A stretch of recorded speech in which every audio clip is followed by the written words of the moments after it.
paglunan. Ito po ay sa Hinatuan, Surigao del Sur. Tapos po, ito po yung mapa ng mga sea level monitoring stations natin. So, dito, ito po yung Bolinao, Dimitri San Fernando. So, currently po, under yung sa Philippine po, meron na tayo 30 na sea level monitoring stations. So, ganito po siya. Yung naka-install po dyan, meron po yung pole, tapos dito po yung ultrasonic sensor, solar powered po ito, tapos merong mga sensors pa po dyan. May dry sensor, may wet sensor po, kasi mga sensors. So, ito po yung, kung mapapansin niyo po, pag nagagawin po kayo dyan, dalawa po yung pole. Ito po yung mas maliit, ito po yung sa Philippine Bay, yung mas malaki po. Yun po yung project po ng JICA na i-upgrade po namin, na i-represent po ni Sir Bry kung ano yung upgrades din po na gawin natin. So, ito lang naman po basically yung sa tsunami detection po. Ito, the rest is alerting na po ito sa siren. So, dito po, pwede nyo siyang ma-search sa website. Binigay ko po kay Ma'am yung URL po. Pwede kayo as a viewer, kung gusto nyo lang i-check yung sea level, yung water level po ngayon natin dyan, pwede nyo po siyang makita dito. Usually po kasi binibigyan lang namin ng mga account is mga taga-DRR kasi magpapatunog po sila ng siren. Since viewing lang po yung goal natin, pwede na po kayo na wala ng account. Kasi iniwasan po namin na may makapag-trigger ng ibang siren. So ito lang naman po siya. Choose website. Ito yung detailed po na kung nag-click kayo ng stations po. Ito po, high-tide po, Then ito yung display ng sea level. Nandito po yung lahat sa website. Sa home po na banda, yun yung may mapa. Then yung data, ito po yung detail. Mag-enter po kayo ng station dito, then lalabas po. Then sa sea level po na card, ito po, yung summary po ng lahat ng mga stations natin. Tapos ito po yung sample na record ng tsunami. Ito po ay nung sa December 3 po ata, ito sa Surigao del Sur. So nakita niyo po may bigla siyang drop po dito. Ito na po yung ma-detect niyo po na tsunami. So kayo din po, pwede niyo na rin po siyang makita agad doon. So pagka, halimbawa po, may malaking lindol tayo, mga 6.5 and above, then mababaw po siya, 10 kilometers po yung depth of below. Pwede na po kayo pwede niyo po siyang ma-observe din po dito. Kung meron pong sudden changes po sa water level. Para po hindi na po natin hintayin na lang yung influence ng King-Kong po. Ito yung po yung ibang tsunami. Ito po yung sa all. Tama, diba sir? Ito yung sa all. Yung sa JICA. Dito na ito, activation na lang po po ng siren. Ito po yung sample lang po ng siren natin. Then, yun lang naman po for yung nandito po yung sa detection. Then, si Sir Brian po yung mag-discuss po dun sa download ko.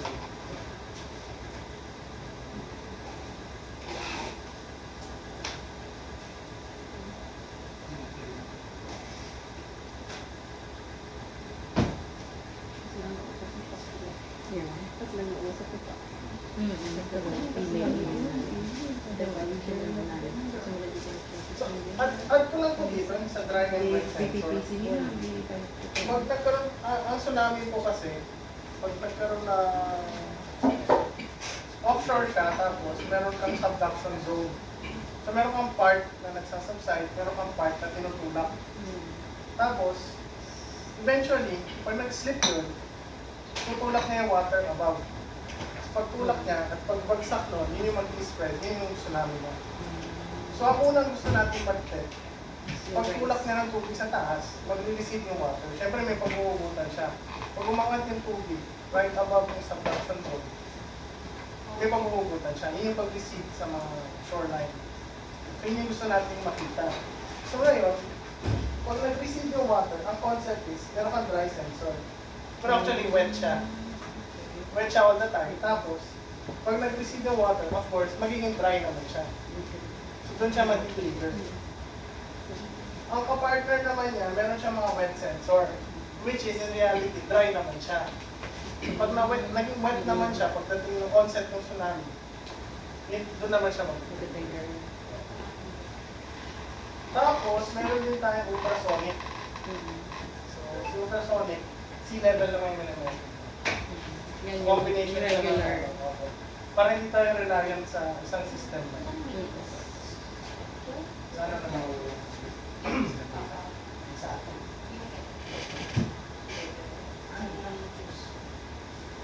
Sir, Since our tsunami monitoring natin, do we actually have a dito sa region mo? Saan siya located? yun po akong map actually. Region 1.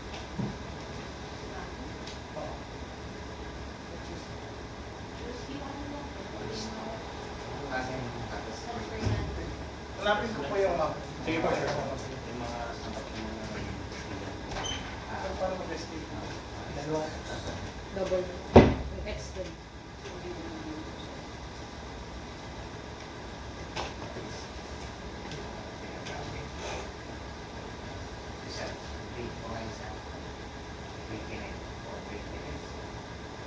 Kaya na siya, sir. Per ano yata yun? Per slide.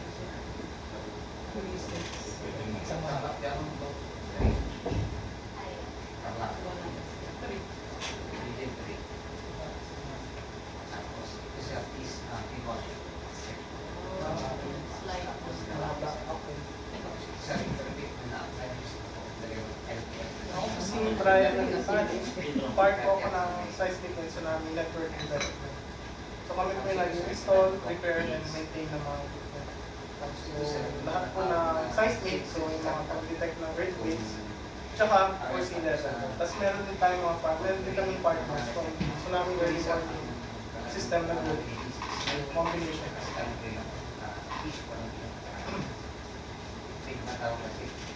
So as part of yung study objective ng TIFOX, nag-increase tayo ng mga stations, and meron tayong 30 sea level monitoring stations, saka 91 CITAS, 104 na community tsunami alerting stations. So yun po yung may siren. Pwede siyang i-activate via website, SMS, and remotely by yung tao na malapit sa siren display.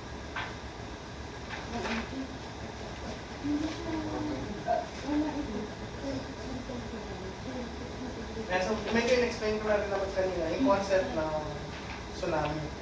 So, meron ka isang plate na nagsasubduct, tapos meron ka isang plate na nadadala. So, nadadala siya, tapos pag nag-slip na siya, pag tumulas na, tutulak na yung tubig sa taas. Pag bagsak nun, yun na yung tsunami. Tapos, meron po tayong taga-Fivox, yung mga Johan Salcedo. In-estimate niya yung magnitude ng bawat segment ng trenches. Ayan po, makikita niyo po, matataas. So lahat yan, above 6.5, lahat sila may potential to generate a tsunami. That 50 minutes na Adam, so laki ng kaya niya i-generate na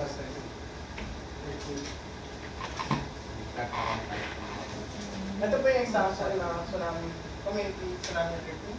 Ano tayo?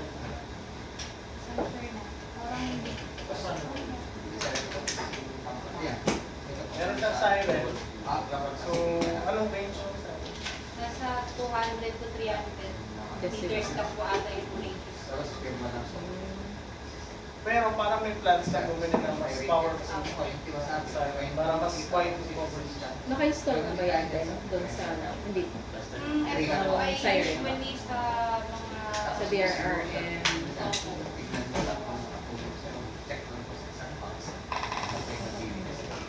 Ito ba yung ibang klase ng mga instrumentation? Ito po under JICA practice. Initially, in-establish siya. So meron ka sensor at the end of your arm. Tapos, Subic. may wet and dry sensor, may ultrasonic kagaya ng mga kanya. Tapos, ito naman, yung naka-attach lang sa pier. Pero ultrasonic. Offshore naman.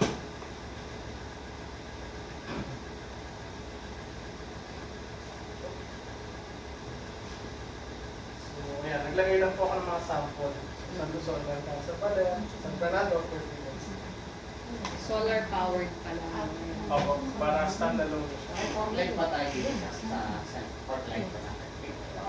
Hindi ko expertise ng mismo. Pero pwede kong hanapin sa hazard hunter. Hazard number. Meron tayo, of course, sa Visayas. And sa Mindanao. Sa PPA yung po ito. Dapat, tsaka Mati. So, saan ko nakalagay yung sa list ng sa San Fernando lang? Yung exact location mo? Malapit lang po dito. Ganun sa, yung may yellow dyan na structure. Ito lang sa may slipway. Ito mo. Malapit sa Pier 2.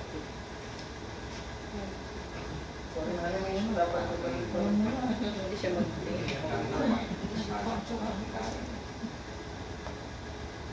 Wala yung animation. So, ito yung system niya. Yung bago na po, yung upgraded system. So, may communication box. Nandiyan po yung digitizer, yung batteries, yung solar charge controller. Tapos, part of yung upgrade, hindi na tayo via satellite, via GSM na yung data transmission. Tapos, ano siya, roaming, so any network naman, as long as meron kang mobile. And then of course, solar panel and battery, solar powered na siya para standalone system. And then sa dulo ng pole, andyan yung sensor natin. So, microwave level gauge siya. Ang concept lang is, magpapadala siya ng microwave signal. Tapos, based sa time it takes for yung wave to come back, doon niya ma-measure yung sea level. Annual na yan, na i-maintain niyo sa Annual. kasi ilang years na kayo. Pero, Ilang years na kayong bumalik. ito sorry, wala kanina eh. Hindi nakita niyo sa akin. Pero ito po yung close-up ng sensor. Ito na yung magiging itsura niya inside. So, enclosure na yung battery, ito po yung digitizer, then solar charge controller. Ang ano po kasi, yung dating system, in-establish ng JICA, marami siyang components. Tapos may isa lang masira doon, downline yung system. Kaya ngayon, ang ginawa namin, much simpler na. Para easier to maintain. Tsaka less na yung points of failure. Tapos frame pa nga.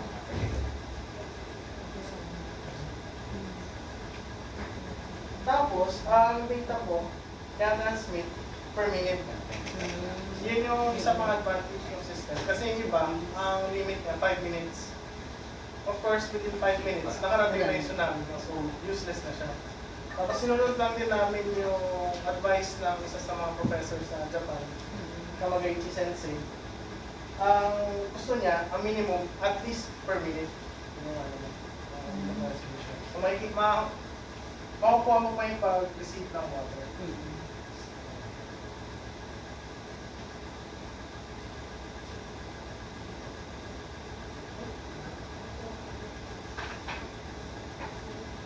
May mga massive na po ba kayo na media presentation regarding sa pag-use, pag-utilize knowing yung web-based na system? Wala po. Usually during mga IEC cafe, IEC lang po siya. Kapag may install na sa event, yun po. Doon lang po dinidiscuss sa pangalan. Ito naman pang bago, medyo, bago pa lang po. Last year, nag-establish kami ng 4. This year, 4. So, and marami pa in the pipeline. So, hindi pa siya for public. Hindi po, for public viewing. Sa mga government lang muna, government to government. So, enter makikita yung data, makikita yung mismong sea level measurement. Tapos accessible siya sa website. Pa-provide ko na lang po. Yes. Yung may tinabi ba sa yung mga kung na kayo nagpupuntahan na yung lugar. Paano po? Pag may tsunami saan po kayo pwedeng pumunta? Ay, dapat meron pong ano. Sa community na yan. Evacuation. Evacuation plan. During mga IEC po, pag may siren po kasi kami i-install, may kasama po siyang evacuation planning. Doon po yung may mga workshop po na magpa-plan po kung saan yung safe na route, saan po yung mga maaabutan po ng tsunami inundation. Kaya maganda po pag mayroong mag-a-upgrade po ng siren. Sasamahan po agad siya ng evacuation planning. With coordination po sa amin para matulungan po namin kayo na ma-identify kung saan po yung safe na lugar na pwede yung puntahan sa evacuation planning. Ano yung sinasabi nila dito sa Walas doon, pinaka-safety. Kasi may nakita nyo yung clip yan sa sinasabi. Actually, pwede po kayo mag-request. I-address ko lang po Ng kay technical Director. technical Opo. consultants. Kasi syempre, iba kami na expertise. Yeah. Pag nag-request kayo, darating yung mga geologists, yung mga sa evacuation planning. Kaya picture tayo ngayon sa para makita niyo yung screen. Ay, sige ba? Doon po sa sinit ko lang po, doon po sa Hazard Hunter, pwede po kayong mag-download doon ng map. Then makikita niyo po hanggang saan yung maaabot pa ata ng tsunami. I-updated po yung map. Then kahit na wala pa po tayong workshop, doon pa lang po pwede na kayo makapag-identify ng mga initial po na site. Speed routes. So sa Hazard Hunter.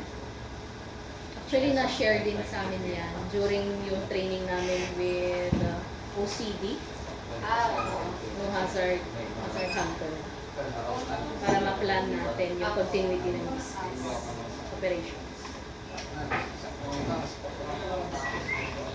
Sakto po. Sir Angel po, yung head na operations dito sa direction. Pagkalitan niya. Yung gumawa ka na yung presentation sa Dano.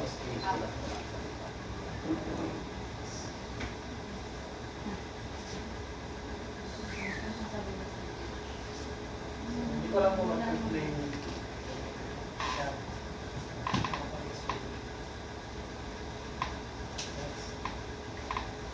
Pagkatapos ng sabihin ko. Bigay mo lang. Ibigay ko sa kanila para mabayaran. Kada lang sa lasa. Wait yung pangalan ng pwede tapos.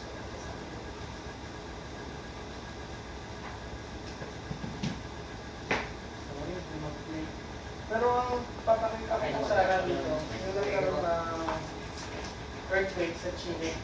Mas makikita po sana dito. Bigyan ko lang po yung presentation. Sige, share na lang. Ma-share din namin sa airport din na. So, after nung event na yun sa Chile, ito po yung nakita natin. Hindi siya yung mismong pag-receive tsaka concept ng ano, kasi ang layo na po naman. Actually, dito sana, may kita nyo po yung ripples na lang ng water yung dumating sa atin. Dito po yung hanggang dito lang banda yung main forefront ng wave.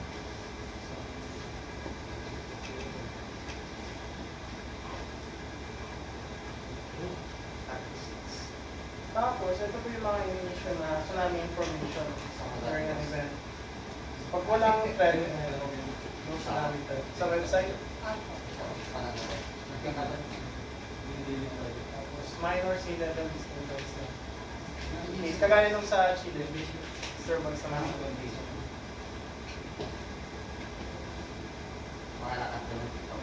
Tapos, kung ika-cancel na po yung ano, yung advisory, mag-issue din po kami.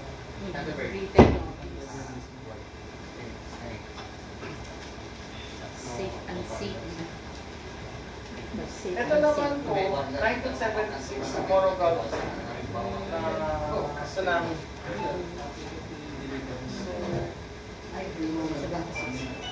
Ito po yung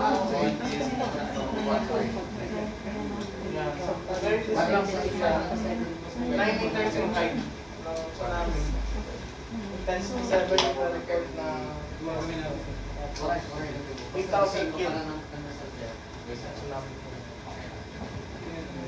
Pwede nga. 134 meters ang taas. 9 meters po. 134 million po ata yun. Ah, 34 million pala yung damage niya. Maawan na. Kasi ganun dati kita. 134 meters ang taas. Parang palabas. Kasi kayo yung sumawat. Kasi kayo nadalat ang iwang iba. Wash out na tayo nakikita. May tanong po. Baka may curious kampay sa The Curious Case of Benjamin. Ano pa kayo guys? Magtanong kayo tungkol sa kaalaman natin kung paano ma-identify ang Usually, pag may disaster. malaking lindol talaga, ang issuance po ng info, mga nasa 5, pag earthquake info po, mga pinakamabilis na po is 5 minutes or 3 to 5. Kasi pag malaki po, kailangan mahal yung wait for 5. So follow their page.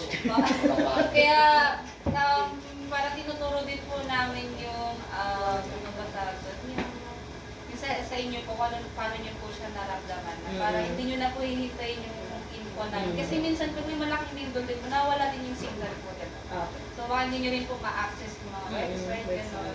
Lalo pag madami na rin nagtitingin po.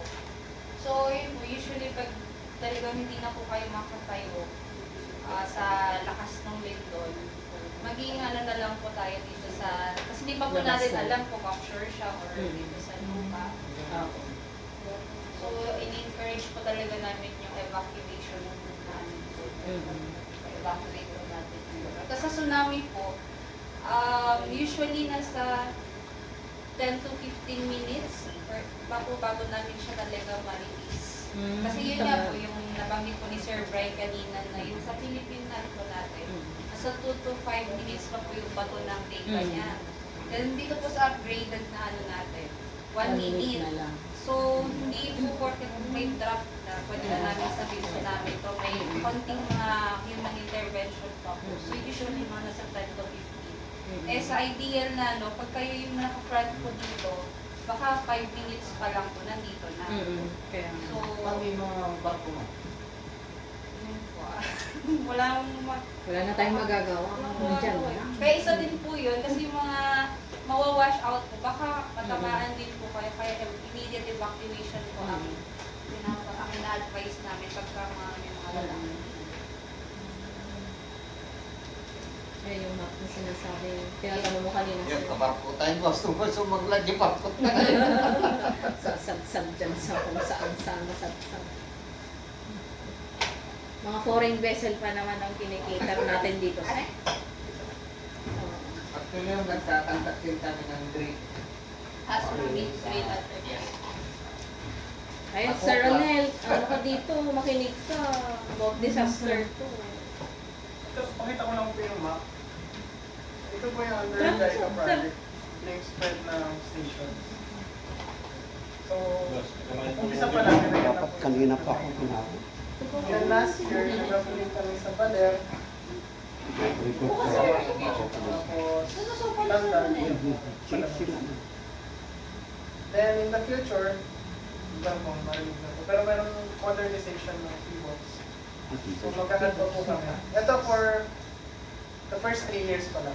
So balak na namin talagang i-cover lahat ng yung buong coast lang. Of course, yung nasa outer, yung mga stations na nasa labas, wala sa bay, wala sa mga islets. Yan pa yung una sana makaka-detect. And pag nagkaroon tayo ng detection sa mga areas na makapag-provide sana tayo ng warning sa ibang areas. And yung inlet naman, yung mga nasa loob, nasa bay, for confirmation na lang or cancellation. Usually pag offshore po, how many nautical miles from the nearest land yun? Pero ito, ang mga pwede mag-generate sa mga trenches. Sa Manila, Philippine Trench, Sulu, Negros Trench, lahat po yan may potential na generate. So, kita nyo po, very short lang yung lead time. Kaya pag local, ang ina-advise namin, sana makita nyo na and makapag-evacuate na kayo before mo. Kaya yun din yung reason kung bakit gusto na namin ibigay yung data sa mga LGUs, ibigay din namin the future na sa inyo po. Yung awareness. Yan.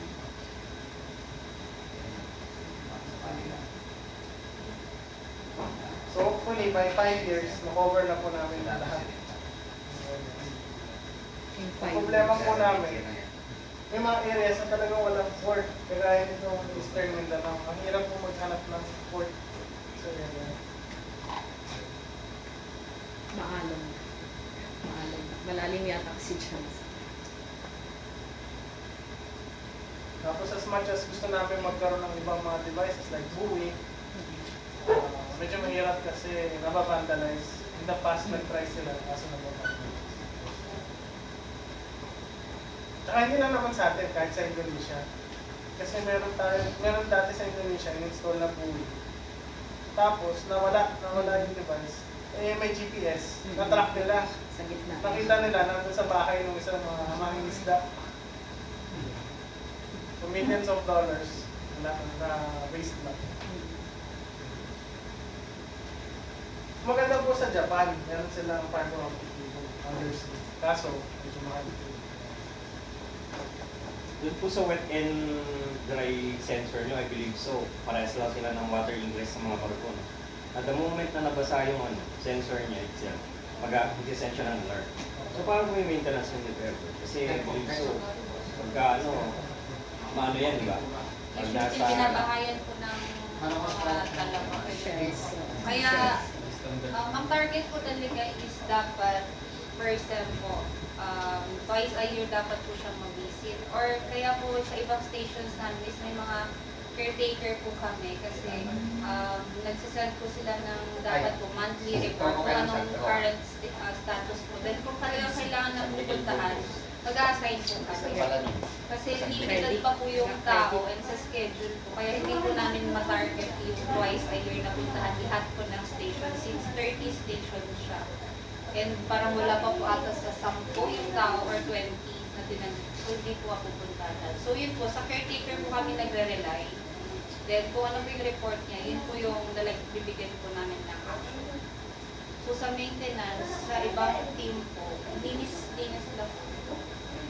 Or kung kailangan pong talagang palitan. And sa iba, lalo po dito sa may eastern side, ang problem po namin sa mga dry sensors namin is talagang yung sa alon, nawawala po sila. So every, nagpapalit kami ng mga dry sensor kasi tinatangay po siya ng alon. Malalakas na alon. how about yung dun sa taas, I believe so, wet sensor. ang Wet tawag doon. sensor po. Oo. Kasi due to wind and pag nasa dagat naman yan, nagiging salty yan. So usually kina-cover yun ng mga Yun din po, part din po siya ng check na namin. Pagka may problem po yung dry, automatic sinecheck na rin po namin yung wet kung working pa po siya. Sabay na po siya. Ayun po. Tapos, ang po ng dry sensor is 1 meter below ng water. Tapos, 3 meters. Tapos, ito po pa 5 meters. Ito po pang 10. From the highest po na height.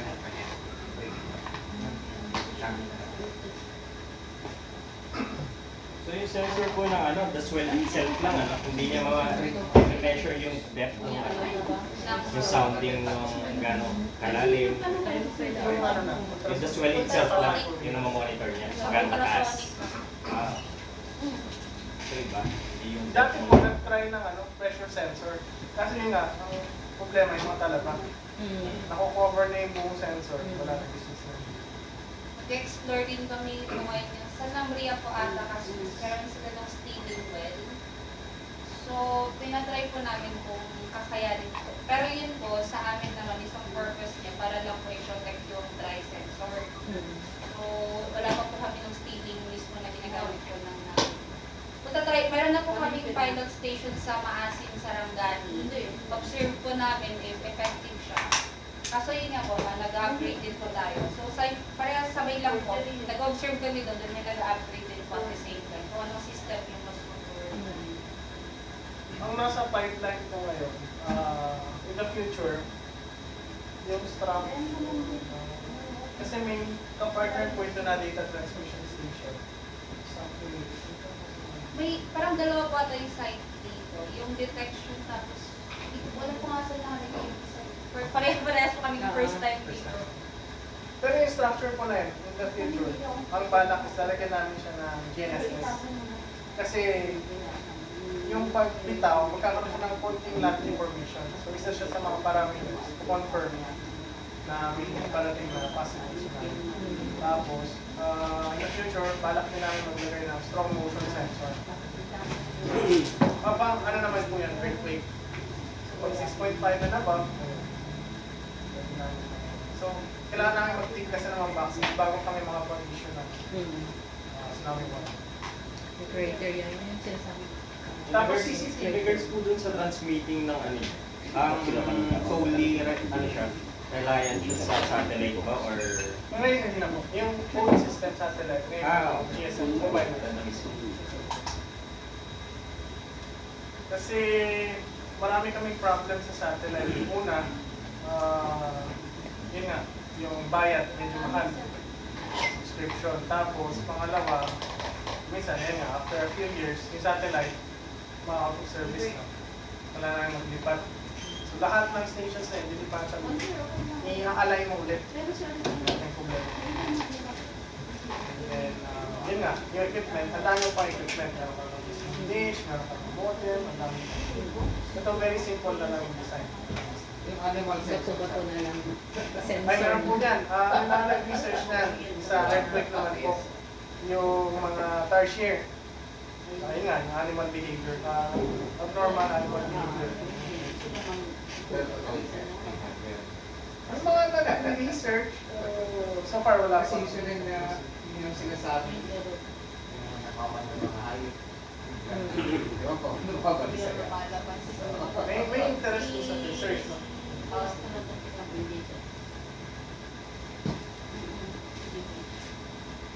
CCTV. Sorry. CCTV din po pala. May ongoing. Ito ka. Sige sir, i-send ko na lang din yung hindi ko po nakakarating ko po yung mga lesson po na transfer ng Batangas, Boronglan, dahil ay apat pa lang are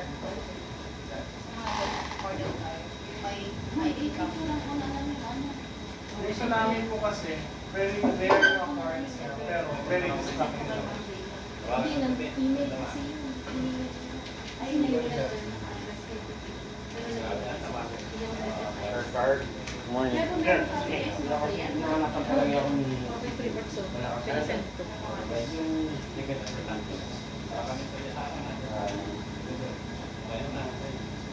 Kaya,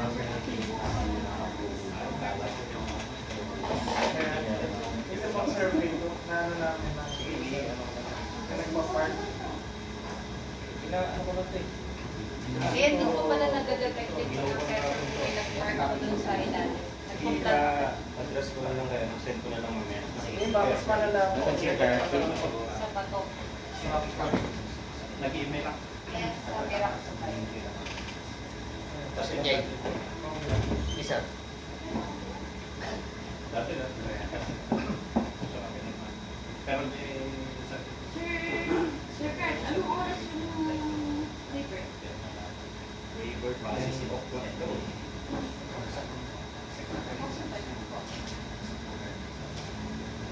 Tayo po mag-paper. Sige, sige, pwede mo na lang yun. Ready naman po niyo. Ma'am, wala pa lang kami. Sir, bakit ka? Question. Parang wala pa siya sa facility niya. Parang wala pa siya sa mga part ng Kasautan sa mga ang loan niya. Ang mga tsunami areas ng loan niya para sa like Kabalaon. In the future po. Parang San Carlos, San Carlos, Kabalaon, mga ganun na area. Kasi yun yung tsunami area ng loan niya. Ano din po kasi, medyo kagaya ng, kunyari, gusto namin maglagay sa isang lugar. Kaso wala naman po maibigay na location na ng mayor or private sector. Kaya walang port. Pero ano talaga, yung tsunami area, San Carlos, Barangay San Carlos, Cabalog. Naka-warn, every now and then naman nag-warn sila, pero talagang doon lang isa sa may ng tsunami talaga. Part 1 pa ba? May limitation din po kasi sa construction. Usually po, ang target po talaga ng ITN is kahit saan na offshore. Kaso po hindi pa natin SSTP. masyadong Bayad ka kini Ma'am Lord. Kasi very helpful siya. Ano, saan nga po? San Carlos, Barangay San Or Carlos. waiver. Sana kahit siren. Ang salat ng barangay. Tsunami and nakalagay. Sugyanan ko lang yung resibo. Sa kabal.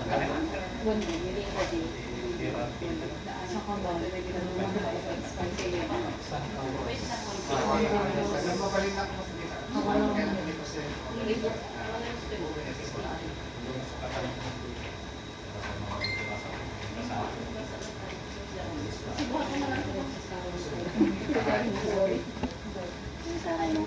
So, depende rin talaga sa ano, sa